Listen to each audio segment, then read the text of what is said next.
क्या आप एक्सपोर्टर हैं और पैसा आने के बावजूद भी आप राइट ऑफ करवाते हो अपनी शिपिंग बिल? मत कीजिए। क्यों? Let's understand. We are FEMA consultant and we come to know about good and bad practices in the market. So recently we came across a bad practice in the market. So we thought हम ये सारी चीजें आपके साथ share करते हैं। अगर आप ये कर रहे हैं तो मत कीजिए। We came to know that small exporters, that is जो mostly e-commerce में होते हैं, जिनकी शिपिंग बिल की वैल्यू बहुत कम होती है बट वॉल्यूम बहुत ज़्यादा होता है, तो वैल्यू उनकी करीबन 10 लाख रुपीस के अंडर होती है। अब इनकी वॉल्यूम बहुत ज़्यादा होती है और उनके लिए हर एक शिपिंग बिल के लिए इनवॉइस, शिपिंग बिल्स, ये सारे डॉक्यूमेंट्स बैंक को सबमिट करना और उनको EDPMS में क्लोज करना एक बहुत बड़ा हैसल था। इसको जानते हुए RBI ने कहा, चलिए मैं आपको एक रिलैक्सेशन देता हूं because I want exports to increase.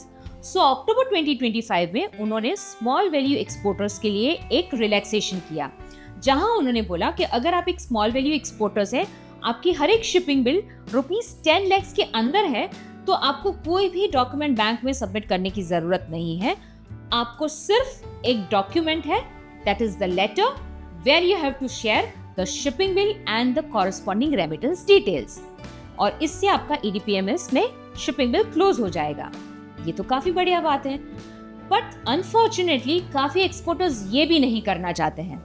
सो हमें ये पता चला कि काफी e-commerce एक्सपोर्टर्स हैं जिनको पैसा आता है पेनॉर, पेपाल, रेजर पे से, तो उनके अकाउंट में क्रेडिट होता है INR में। वेल, ये कंपनियां उनको पेमेंट एडवाइजेस तो देती ही है।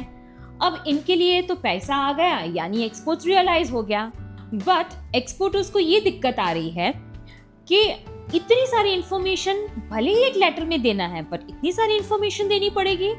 सो उससे तो अच्छा है कि मैं जाके शिपिंग बिल को राइट ऑफ करवा दूं, मेरे तो पैसे आ गए हैं, मुझे कहाँ घाटा जा रहा है। तो ये मत कीजिए जस्ट बिकॉज कि आपको ये सारा काम नहीं करना है, जहाँ के पेमेंट एडवाइजेस लेनी है, बैंक को सबमिट करनी है, जिसके अगेंस्ट बैंक एक IRM क्रिएट करेगा और आपकी शिपिंग बिल्स को क्लोज करेगा। ये सिंपल सा प्रोसीजर है। आपको एक बार आदत सी पड़ गई तो आपको ये दिक्कत नहीं लगेगी। और वैसे भी RBI ने कितना सिंप्लीफाई कर दिया है, एक सिंपल लेटर से ही तो आपको देना है। इसमें एक और रिलैक्सेशन किया है उन्होंने, आप क्वार्टरली डिक्लेरेशन भी दे सकते हो विथ ऑल दिस डिटेल्स, यानी आपको सिर्फ एक क्वार्टर में एक बार ये मेहनत करनी है। तो इस मेहनत से भी बचने के लिए राइट ऑफ मत कीजिए। मैं अपने सारे वीडियोस में बोलती हूँ, regulators are watching and FEMA is a compliance which checks your intent, और इससे आपका इंटेंट गलत लगता है। And also understand, digitization has made the world a very small place. हर एक एजेंसी आज एक दूसरी एजेंसी के साथ अपने इंफॉर्मेशन और डेटा शेयर करती है।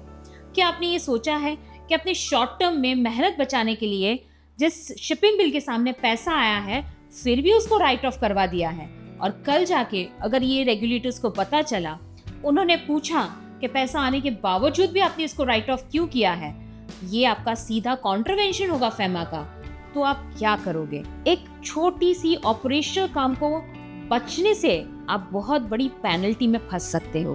B compliant, stay compliant. Thank you.